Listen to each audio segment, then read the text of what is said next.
recruitment and selection strategy, okay, it's like fishing, right? We throw different nets at different areas, okay, and you will catch different kind of fishes. When we first start this career, okay, we move to management, we definitely have warm friends like Derek, for example, people that know you for many years, and they feel that they have a good rapport with you and they choose to join you. That's one of the sources of recruitment. And because me coming out from roadshow and canvassing, I have canvassing leads, okay?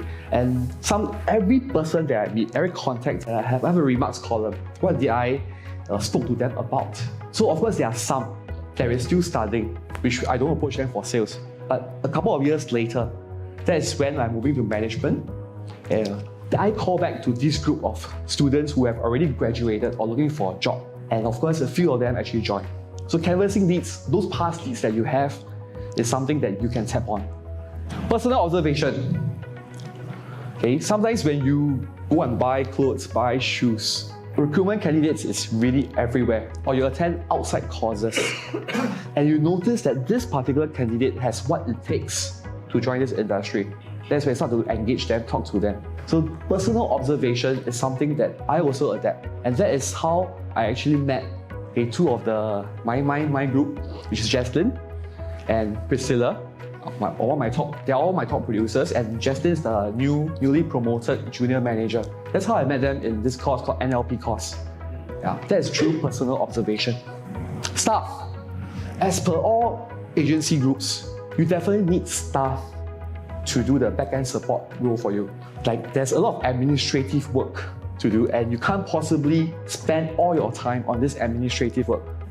Our role is to spend as much time as possible with your consultants or your managers. That is our role. Now, this should be the main priority, and that's where we need to bring in staff to help us do the administrative work. But when you choose staff, look for candidates that is of an FC material. Then you bring them in, because there's always a chance where when they're exposed to our culture, okay, they might change their mind and want to join you. So staff is another source of my recruitment. FC referral. Because we set that kind of culture, pro-growth, we foster a very good trust among all of us.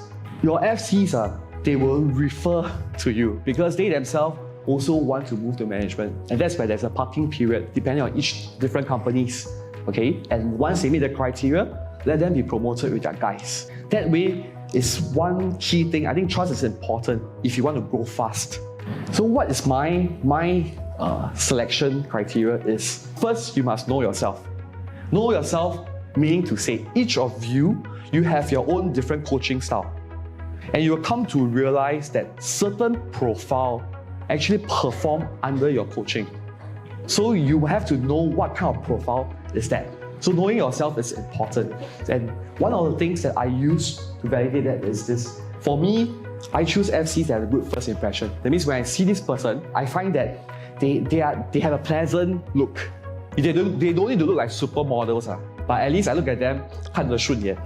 Yeah, because imagine when they join you, you're going to spend time to do training, you're going to talk to this person one-on-one, you're going to go join field with this person, you're going to fetch them to the appointment. Then if this person is someone that you can't face or you can't talk to them, then what's the point? Don't bring in a person that 你看不顺眼的. So first impression is important for me. And of course, I use the DOPE test. DOPE test is actually a personality test. It's a bird's test. Basically, DOPE means dove, owl, peacock, and eagle. So there's a certain personality traits of individual birds. I look for people which is either has high eagle or high peacock or both, because I feel they actually perform very well under my coaching. That's me, because I know myself. You might be different, so you have to know. Because I don't believe in one size fit all. It's always different people will benefit different groups of people. You tend to attract certain group of people. Conversation is also something important, because when you do your personal observation, when you talk to them, when you interview them as staff, I like to see how they articulate, whether they are able to, because they have certain thoughts, whether are they able to verbalize, it's a different thing. So this is something that I'm assessing that person, that potential candidate, when I am doing my recruitment. If the person is at least able to talk, that actually is a pass for me. So out of all these 3 criteria, okay? Usually the candidate has to fulfill 2. If it's 1 or lesser, I think this person will be better off joining another manager because it's just not the right fit. Because if I bring in someone that doesn't fit me, it's very simple. You will throw a lot of blood. You spend a lot of time, but the end result is very minimal. Sometimes it's really waste our time. Our time is really so limited, especially those with family. I believe most of you have your own family, have kids. Your time is even more limited. You need to dual your role as a father or mother. So time is precious as managers and directors.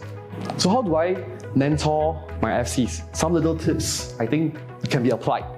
We in our group, we have monthly meetings. Okay, and during these monthly meetings, it's not to go through, we do flash the results, okay, but that's one part. But the main part is we actually do topics on either sales ideas or technical knowledge or motivational meeting. So we have a content over there, and all this actually helps in the FC's learning. Okay, now we have 13 managers. So now it's easier. One manager just need to do 1 meeting in a whole year. But last time it was only 3. Okay, no choice. So each of us will do 3 to 4 meetings in a year. So monthly meeting is something that is important because you say the same thing to your FC, another person, not the direct AL, say the same thing to your FC. Your FC tend to listen to the other person. So it's very just like how our parents nag at us. Okay, how our parents teach us, we treat them as nagging. But if the teacher or their friends or other people tell them, it's a different thing. They will take in their ideas more receptively. So monthly meetings is one. Create opportunities. Okay. I believe in this quote. You are the average of the 5 that you're closest with. So I'm sure all of you over here, you all have already reached a certain success. And your FCs or consultants, they have a lot to learn from you. So creating opportunities means find things that you and your FCs can do together. Coaching is one thing, we meet them for coaching, but find other things that they are doing. Like for example, they like to do sports, particular sports. Go and play sports with them. Or they have a particular hobby and you also have that interest, go and do it with them. Go and catch up with over meals, or casual lunch, dinner.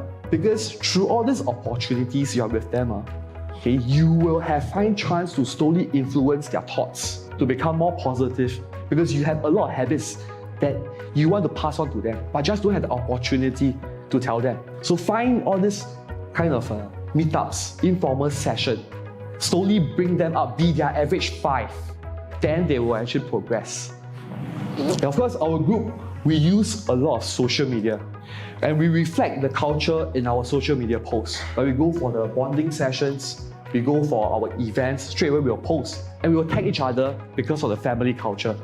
That way, it also helps them because their prospective clients are actually available in their social media on Facebook or Instagram. And 人就是这样, we are attracted to positive things. So when you tag them, or when they have awards, they have incentive, they got incentive trips, you tag them, you actually indirectly let their potential clients know that they are doing well. So that will actually also affect your group sales and also potential candidates that are joining you. So social media is something that we have to tap on at this age, and it's free. Social media is free, just need to spend time to learn.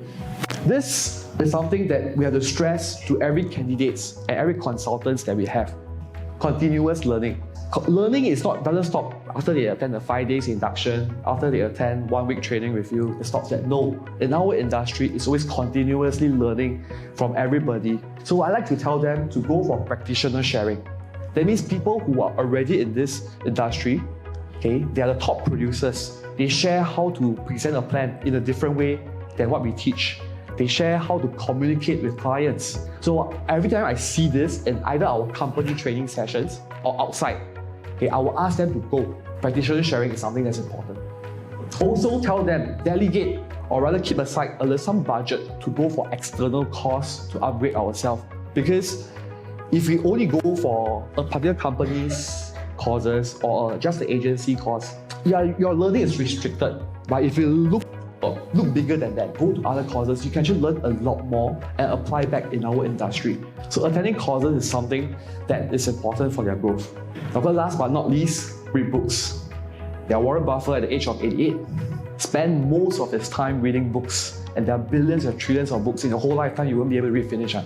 So just go and read as many books as possible.